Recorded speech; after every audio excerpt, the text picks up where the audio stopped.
Tailoring ക്ലാസ്സിലേക്ക് എല്ലാവർക്കും സ്വാഗതം. ഇന്ന് നമ്മൾ ചെയ്യാൻ പോകുന്നത് ലേഡീസിനൊക്കെ ഏറ്റവും ഉപകാരപ്പെടുന്ന ഒരു സ്റ്റിച്ചിങ് വീഡിയോ ആണ് കേട്ടോ. അപ്പോൾ ക്ലാസ് ആയതുകൊണ്ടിട്ട് എല്ലാ കാര്യങ്ങളും കുറച്ച് ഡീറ്റെയിൽ ആയിട്ടാണ് പറഞ്ഞു പോകുന്നത്. നിങ്ങൾ തയ്യലൊക്കെ അറിയാവുന്നവരാണെങ്കിൽ നിങ്ങൾക്ക് ഇത് കണ്ടിട്ട് യാതൊരുവിധ പ്രയോജനം ഉണ്ടാവത്തില്ല. കാര്യം ഒട്ടും അറിയാത്തവർക്ക് വേണ്ടിയിട്ടാണ് എടുക്കുന്നത്.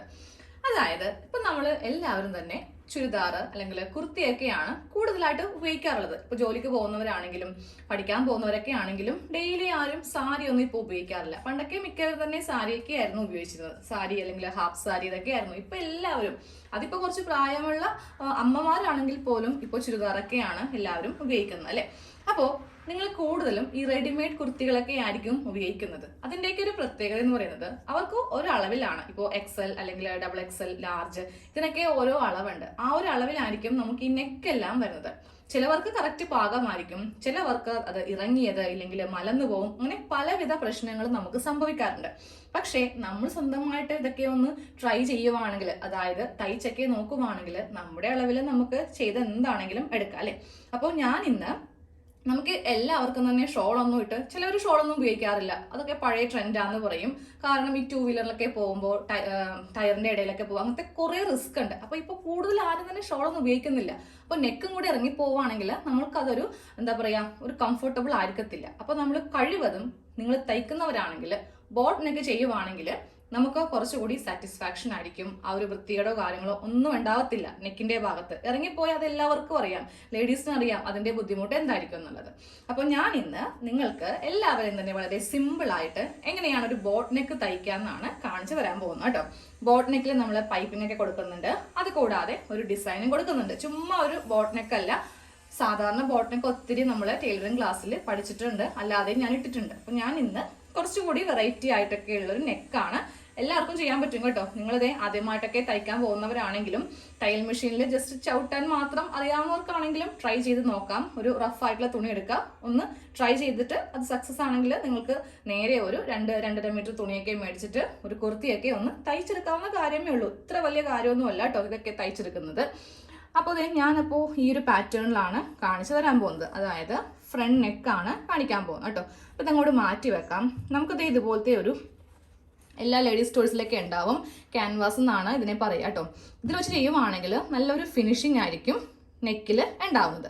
അപ്പോൾ ഇതിങ്ങനെ രണ്ടാക്കി ഒന്ന് മടക്കിയെടുക്കാം.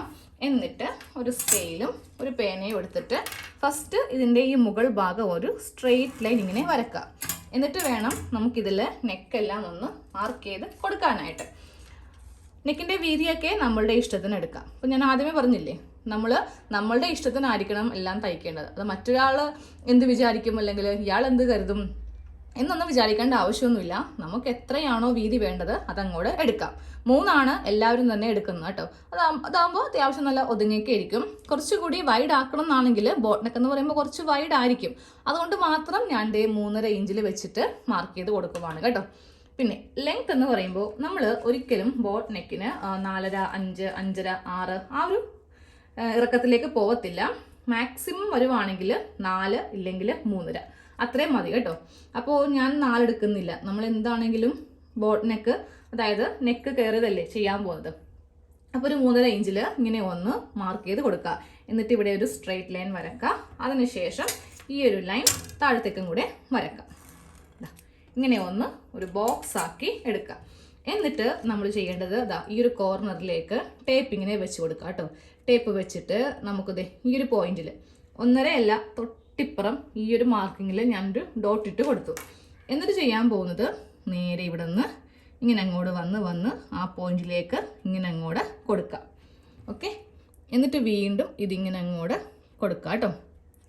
വളരെ സിമ്പിളായിട്ട്, ഒട്ടും താഴത്തേക്ക് ഇറക്കാതെ. ഇങ്ങനെയാണെങ്കിൽ യു നെക്കായി പോകും. ബോട്ട് നെക്ക് എന്ന് പറയുമ്പോൾ ഒരു ചന്ദ്രക്കല എന്നൊക്കെ നമ്മൾ പറയത്തില്ലേ, ആ ഒരു ഷേപ്പായിരിക്കും ബോട്ട് നെക്കിന് ഉണ്ടാവുക. അപ്പോൾ ഇങ്ങനെ ഒന്ന് മാർക്ക് ചെയ്ത് കൊടുത്തിട്ടുണ്ട്. ഇനി മാർക്ക് ചെയ്യേണ്ടത് തൊട്ടിപ്പുറേ നമുക്ക് ഈ ഒരു ഭാഗം തന്നെ, അതായത് ഇത് 1.5 ഇഞ്ചാണ്. ഇതിൻ്റെ ഇപ്പുറമുള്ള ഈ രണ്ടാമത്തെ ലൈനില്ലേ, ഇവിടെ ഇങ്ങനെ ഒരു ഡോട്ട് കൊടുക്കാം. ഈ ലൈൻ കേട്ടോ, ഈ ലൈനിലാണ് ഞാൻ വെച്ചിരിക്കുന്നത്. ഇനി നമ്മൾ ഈ നെക്കിൻ്റെ ഈ ഒരു മാർക്കിങ്ങിൽ നിന്ന് വേണം ഇത് താഴത്തേക്ക് ചെയ്യാൻ വേണ്ടിയിട്ട്. സ്ക്വയർ അല്ല കേട്ടോ, ഈ ഒരു മാർക്കിങ് കുറച്ചുകൂടി താഴത്തേക്ക് ടേപ്പ് ഇറക്കിയിട്ട് ഈ രണ്ടാമത്തെ ലൈനിൽ ഇങ്ങനെ അങ്ങോട്ട് കൊടുക്കുക. ഇനി ഏറ്റവും താഴെ ഇതാണ് മാർക്കിങ്. അപ്പോൾ ഇങ്ങനെ കുറച്ച് ഡോട്ട്സ് ഇങ്ങനെ അങ്ങോട്ട് കിട്ടിയിട്ടുണ്ട്. ഇനി വീണ്ടും പേന എടുത്തിട്ട് നമുക്കിതാ ഇതെല്ലാം ഒന്ന് യോജിപ്പിച്ച് ഇങ്ങനെ അങ്ങോട്ട് യോജിപ്പിച്ച് എടുക്കാം. ഒറ്റൊരു ലൈൻ വരക്കാൻ നിൽക്കരുത് കേട്ടോ. ഇങ്ങനെ ഡോട്ട്സ് ഇട്ട് വേണം പോകാൻ വേണ്ടിയിട്ട്. അങ്ങനെയാണെങ്കിലേ ആ കറക്റ്റ് ഷേപ്പ് നമുക്ക് കിട്ടുള്ളൂ. അപ്പോൾ ദാ നെക്ക് ഇങ്ങനെ ഒന്ന് മാർക്ക് ചെയ്ത് കൊടുത്തിട്ടുണ്ട്. ഇനി ചെയ്യേണ്ടത് ഇവിടെ നിന്ന് ഒരു 1/2 ഇഞ്ച് ഇങ്ങനെ ഒന്ന് മാർക്ക് ചെയ്ത് കൊടുക്കാം. എന്നിട്ട് ഈ ഒരു ലൈൻ ഇല്ലേ, ഈ ഒരു ലൈനിൻ്റെ തൊട്ട് മുകളിൽ ഇതാ ഇത്രയും ഭാഗം ഇങ്ങനെ ഒന്ന് മാർക്ക് ചെയ്ത് കൊടുക്കാം. എന്നിട്ടൊരു സ്കെയിൽ എടുത്തിട്ട് നേരെ ഇതിങ്ങനെ ഒന്ന് വരക്കാം കേട്ടോ. അപ്പോൾ ദാ ഇങ്ങനെ ഒന്ന് വരച്ചും കൊടുത്തിട്ടുണ്ട്. ഇനി ഇതൊന്ന് കട്ട് ചെയ്യണം. ആദ്യം കട്ട് ചെയ്യുമ്പോൾ ദാ ഈ ഭാഗം ഇവിടെ വെച്ച് കട്ട് ചെയ്യുക. അതിനുശേഷം ഈ ഒരു നെക്ക് ഇങ്ങനെ വെച്ചിട്ട് വേണം കട്ട് ചെയ്ത് എടുക്കാനായിട്ട്. ഇത് നോക്കിയേ, ഈ ഒരു ഷേപ്പിലാണ് നമ്മളിപ്പോൾ ക്യാൻവാസ് കട്ട് ചെയ്ത് പോയത് കേട്ടോ. ഇത് താഴത്തേക്ക് വെക്കരുത്, അങ്ങനെയാണെങ്കിൽ ഇത് 2 കഷ്ണമായി പോകും. ഇതാ കണ്ടില്ലേ, ഇങ്ങനെ വേണം ഇത് കട്ട് ചെയ്ത് എടുക്കാനായിട്ട്. ഇനി നമ്മൾ തയ്ക്കാൻ പോകുന്ന കുർത്തിയോ ഇല്ലെങ്കിൽ നൈറ്റിയോ എന്ത് വേണമെങ്കിലും ട്രൈ ചെയ്യാം. അതിലൊരു കഷ്ണം എടുക്കുക, അതിൻ്റെ ഉൾഭാഗത്ത് വേണം ഒട്ടിച്ചെടുക്കാൻ വേണ്ടിയിട്ട്. ഇതുപോലെ ഇങ്ങനെ ഉൾഭാഗം ഉണ്ടാവുമല്ലോ, അതിൻ്റെ ഉൾഭാഗം വെച്ചിട്ട് ഇതിങ്ങനെ അങ്ങോട്ട് നിവർത്തി വെച്ചിട്ട് ഒട്ടിച്ചങ്ങോട്ട് എടുക്കുക കേട്ടോ. ഇതിനിത് ഈ ഗ്ലേസിംഗ് ഉള്ള ഭാഗമേ ഒട്ടുള്ളൂ തുണിയുമായിട്ട്, ഈ ഒരു ഭാഗം ഒട്ടില്ല. അപ്പോൾ ഇത് നേരെ വെച്ചിട്ട് ഇതങ്ങോട്ട് ഒട്ടിച്ചെടുക്കാം. അപ്പോൾ ഇതിങ്ങനെ ഒന്ന് ഒട്ടിച്ച് എടുത്തിട്ടുണ്ട്. ഇനി വേണം ഇതൊന്ന് തയ്ക്കാൻ വേണ്ടിയിട്ട്. അപ്പോൾ തയ്ക്കുന്നതിന് മുന്നേ നമുക്കിതൊന്ന് കട്ട് ചെയ്ത് കളയണം. സാധാരണയായിട്ട് ക്യാൻവാസ് വെക്കുമ്പോൾ നമ്മൾ കട്ട് ചെയ്യാറുള്ളത് ഒരു 1/2 ഇഞ്ച് വിട്ടിട്ടാണ് കട്ട് ചെയ്യാറുള്ളത് അല്ലേ. പക്ഷേ ഇന്ന് അങ്ങനെയല്ല കേട്ടോ. അതായത് ഈ ക്യാൻവാസിൻ്റെ ഈ അറ്റം തന്നെ വെച്ച് ഇതേ ഷേപ്പിൽ ഇങ്ങനെ ഒന്ന് കട്ട് ചെയ്തങ്ങോട്ട് എടുക്കുക കേട്ടോ. അതായത് ഈ ഒരു ഷേപ്പ് തന്നെ വെച്ചിട്ട് ഈ തുണി അങ്ങോട്ട് കട്ട് ചെയ്തങ്ങോട്ട് മാറ്റണം. എന്നാലേ നമുക്ക് നല്ല വൃത്തിയായിട്ട് ഇത് കിട്ടുള്ളൂ. അതെ, ഇതുപോലെ ഇങ്ങനെ ഒന്ന് കട്ട് ചെയ്ത് എടുത്തിട്ടുണ്ട്. ഇനി ചെയ്യേണ്ടത് ഇപ്പോൾ തമ്മിൽ ഇതാ ഇങ്ങനെ ഒന്ന് 2ആക്കി മടക്കിയെടുക്കുക. എന്നിട്ട് ഇതിൻ്റെ സെൻറ്റർ ഇങ്ങനെ ഒന്ന് കട്ട് ചെയ്ത് മാറ്റുക.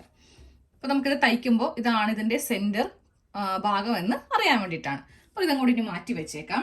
ഇനി നമുക്ക് വേണ്ടത് ഈ ഭാഗത്ത് നമ്മൾ പൈപ്പിംഗ് ചെയ്ത് കൊടുക്കാൻ പോവാം കേട്ടോ. അതിനായിട്ട് ഞാൻ ഈ തുണിയിൽ വൈറ്റ് ആണ് എടുത്തിരിക്കുന്നത്. ഇത് കണ്ടില്ലേ, ഇതിൻ്റെ ഇടയിൽ ഇങ്ങനെ വൈറ്റ് ഡോട്ട്സും കാര്യങ്ങളൊക്കെ ഉണ്ട്, ഒരു ഡിസൈൻ പോലെ ഉണ്ട്.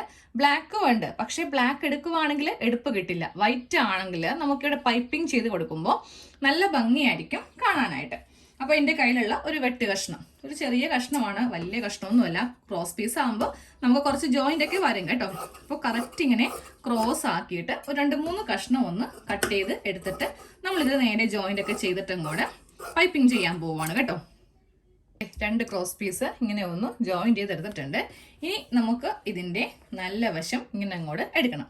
എന്നിട്ട് ഈ ഒരു ക്രോസ് പീസ് വെച്ചിട്ട് ഈ ഒരു സൈഡിൽ ഇങ്ങനെ അങ്ങോട്ട് വെച്ചിട്ട് നമുക്ക് ഈ ഭാഗം ഒന്ന് ഫിനിഷ് ചെയ്യാം കേട്ടോ. അപ്പോൾ ഈ കഷ്ണത്തിന് നല്ല വശവും ക്രോസ് പീസിന് നല്ല വശവും തമ്മിലായിരിക്കണം നമ്മളിങ്ങനെ വെച്ച് കൊടുക്കേണ്ടത്. കണ്ടില്ലേ, 2 നല്ല വശങ്ങൾ തമ്മിൽ വെച്ചിട്ട് നമുക്കിവിടെ ഒന്ന് തയ്ച്ചങ്ങോട്ട് എടുക്കാം. ഓക്കെ, ഞാനിപ്പോൾ ക്രോസ് പീസ് വെച്ചിട്ട് വളരെ പറ്റിയ വെച്ചിട്ടാണ് ഇങ്ങനെ ഒരു സ്റ്റിച്ച് കൊടുത്തിരിക്കുന്നത് കേട്ടോ. 1/4 ഇഞ്ചിലൊന്നും തയ്ക്കരുത്. അങ്ങനെയാണെങ്കിൽ നമ്മുടെ ഈ എന്താ പറയുക, പൈപ്പിങ്ങിൻ്റെ ആ വീതി അങ്ങ് കൂടിപ്പോവും. ഈ ഒരു സൈസിൽ അങ്ങോട്ട് തയ്ച്ചെടുക്കാം. എന്നിട്ട് നേരെ ഇത് ഉൾഭാഗത്തേക്ക് അങ്ങോട്ട് വെച്ചേക്കാം കേട്ടോ. ഇങ്ങനെ അങ്ങോട്ട് ഉൾഭാഗത്തേക്ക് വെച്ച് കൊടുത്തേക്കാം. ഇനി നമുക്ക് ഇഷ്ടമുള്ള വീതി കൊടുക്കാം. ഇത്രയും വീതി വേണമെങ്കിൽ ഇത്രയും വീതി കൊടുക്കാം. ഇതൊക്കെ ഔട്ട് ഓഫ് ഫാഷനാണ്, നമുക്ക് ഒട്ടും തന്നെ വീതി വേണ്ട. ഈ ഒരു വീതി വെച്ചിട്ട് നമ്മൾ നേരെ ഇതങ്ങോട്ട് തയ്ച്ചങ്ങോട്ട് എടുക്കണം കേട്ടോ. ഇങ്ങനെ അങ്ങോട്ട് വെച്ചിട്ട് ഉരുട്ടി അങ്ങോട്ട് തയ്ച്ചെടുക്കാം. ക്രോസ് പീസ് ആണെങ്കിൽ മാത്രമേ നമുക്ക് ഇങ്ങനെ അങ്ങോട്ട് കിട്ടുള്ളൂ. അപ്പോൾ അത് നോക്കിയേ, ഇതിൻ്റെ താഴെ ഭാഗത്തും ഇങ്ങനെ അങ്ങോട്ട് നമുക്ക് നീറ്റാക്കി ചെയ്യാം. ബാക്കിയുള്ളത് തയ്ച്ച് കഴിഞ്ഞിട്ട് ബാക്കിയുള്ളത് വേണം കട്ട് ചെയ്ത് അങ്ങോട്ട് മാറ്റാൻ വേണ്ടി. ഇല്ലെങ്കിൽ ഉള്ളിൽ ഇതിങ്ങനെ എന്താ പറയുക, പൊങ്ങി നിൽക്കും.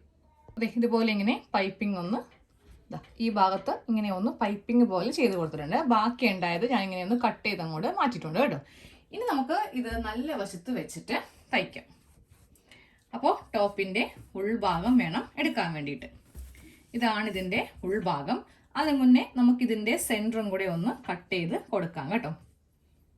കറക്റ്റ് ഇങ്ങനെ ഒന്ന് ലെവല് വെക്കുക. എന്നിട്ട് ഇതിൻ്റെ ഒരു സെൻറ്റർ ഭാഗം ഒന്ന് കട്ട് ചെയ്യണം. ഉൾഭാഗം ഇങ്ങനെ അങ്ങോട്ട് വെച്ച് കൊടുത്തിട്ട് ഈ ഒരു ക്യാൻവാസിൻ്റെ കഷ്ണം ഇങ്ങനെയൊന്ന് വെച്ച് കൊടുക്കാം. എന്നിട്ട് നമുക്ക് ഈ ഒരു നെക്ക് ഈ ഷേപ്പിലൊന്ന് തയ്ക്കണം. അപ്പോൾ ദേ ഇങ്ങനെ വരുമ്പോൾ ഇങ്ങനെ വെച്ചിട്ടാണ് തയ്ക്കേണ്ടത് കേട്ടോ. ഇത് വേണമെങ്കിൽ നമുക്ക് ഇവിടെ നിന്ന് കുറച്ച് കട്ട് ചെയ്ത് അങ്ങോട്ട് മാറ്റണമെങ്കിൽ മാറ്റാം. അപ്പോൾ ഇതാ നെക്ക് ഇതാ ഇങ്ങനെ അങ്ങോട്ട് വെച്ചിട്ട് തയ്ച്ചൊന്ന് എടുത്തിട്ടുണ്ട്. ഇനി ചെയ്യേണ്ടത് ഒരു 1/2 ഇഞ്ച് വെച്ചിട്ട് ഇങ്ങനെ അങ്ങോട്ട് കട്ട് ചെയ്ത് അങ്ങോട്ട് മാറ്റുക കേട്ടോ. പിന്നെ തയ്ക്കാൻ ഞാൻ കുറച്ചിപ്പോൾ സ്ലോ ആണ്. എൻ്റെ കൈ ചെറുതായിട്ടൊന്ന് പൊട്ടിയിരിക്കുന്നുണ്ടാണ് കേട്ടോ. ഗ്ലൂ ഗൺ വെച്ചിട്ട് പശ യൂസ് ചെയ്തപ്പോൾ പറ്റിയതാണ്. കൈ നല്ല വേദനയുണ്ട്. അതുകൊണ്ടിട്ടാണ് ചില സമയത്തൊക്കെ കട്ടിംഗ് ഒക്കെ ചെയ്യുമ്പോൾ ഒരു എന്താ പറയുക പിടുത്തം പോലെ കൈക്ക് വരുന്നത്.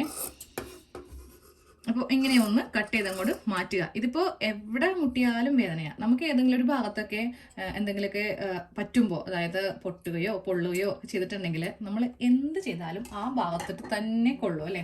അപ്പം ഞാൻ സത്യം പറഞ്ഞാൽ ഇപ്പോൾ പേടിച്ചാണ് ഇതൊക്കെ ചെയ്യുന്നത് തന്നെ. കാരണം കൈ കൊണ്ടിട്ടുണ്ടെങ്കിൽ ആ ഒരു തൊലി ഇങ്ങനെ കൊമള പോലെ ഇന്നേച്ചു. അപ്പോൾ അത് പൊട്ടിപ്പോയപ്പോൾ ഇപ്പോൾ ഉള്ളിൽ നിന്ന് നല്ല വേദനയുണ്ട്. അതുകൊണ്ടിട്ടാണ് കേട്ടോ. അപ്പോൾ നമ്മളിങ്ങനെ ഒന്ന് കട്ട് ചെയ്തെടുത്തിട്ടുണ്ട്. ഇനി ചെയ്യേണ്ടത് ഇതാ ഇങ്ങനെ അങ്ങോട്ട് ചെറിയ കട്ടിങ് ഒന്ന് ചെയ്ത് കൊടുക്കുക കേട്ടോ. ഓരോ എഡ്ജും വരുമ്പോൾ നമ്മളിങ്ങനെ ഒന്ന് കട്ട് ചെയ്ത് കൊടുക്കുക. എന്നിട്ട് വേണം തിരിച്ച് നല്ല വശത്തേക്ക് വെച്ചിട്ട് ചെയ്യാൻ വേണ്ടിയിട്ട്. ഇതാ നല്ല വശത്തേക്ക് തിരിക്കുവാണ്. അപ്പോൾ നമുക്ക് ഇവിടുത്തെ ഷേപ്പ് ഒന്ന് നോക്കാം. ആദ്യം ഈ ഭാഗമൊക്കെ ഒന്ന് കുത്തി ഇങ്ങനെ എടുക്കാം. ഇതും ഇങ്ങനെ ഒന്ന് കുത്തി എടുക്കാം. ഒരു നേരെ നമ്മളിത് നല്ല വശത്തേക്കാണ് ഇങ്ങനെ അങ്ങോട്ട് വെച്ചിട്ട് തയ്ച്ച് എടുക്കാൻ പോകുന്നത്. കണ്ടോ, ഇവിടെ ഇങ്ങനെ പൈപ്പിംഗ് പോലെ ഇരിക്കും. ഒരു വി നെക്ക് പോലെ, ബോട്ട് നെക്കിൽ നമ്മളൊരു വി നെക്കുമാണ് കൊടുത്തിരിക്കുന്നത്. എഡ്ജൊക്കെ കറക്റ്റ് ആക്കണം. കത്രികയുടെ മൂലയൊക്കെ വെച്ചിട്ട് ഇതാ ഇങ്ങനെ ഒന്ന് കുത്തിയൊക്കെ ഒന്ന് എടുക്കുക കേട്ടോ. എന്നാലേ കറക്റ്റ് ഷേപ്പ് കിട്ടുള്ളൂ. ഇവിടെ നെക്ക് ഡിസൈൻ ഫുള്ളായിട്ട് കഴിഞ്ഞിട്ടുണ്ട് കേട്ടോ. അപ്പോൾ ഇതുപോലെ ചെയ്യുമ്പോൾ ഉണ്ടല്ലോ, ഇപ്പോൾ നമുക്ക് ഷോൾ ഇട്ടില്ല എന്നുണ്ടെങ്കിലും ഒരു പ്രശ്നവും വരത്തില്ല. നമ്മൾ നല്ല കേറിയ നെക്കാണ് ചെയ്തിരിക്കുന്നത്. ഇനി നിങ്ങൾക്കൊരു ബുദ്ധിമുട്ടുണ്ടാവും. ഇത് നമ്മുടെ തലയിൽ കൂടെ ചിലവരുടെ തലക്കൊക്കെ അത്യാവശ്യം നല്ല വലിപ്പം ഉണ്ടാവും. അതിന് വേണ്ടിയിട്ടാണ് നമ്മളൊരു ചെറിയൊരു വി പോലെ ചെയ്തിരിക്കുന്നത്. അപ്പോൾ അതുപോലത്തെ ഒരു നെക്കും കൂടെ ട്രൈ ചെയ്യുക. Thank you.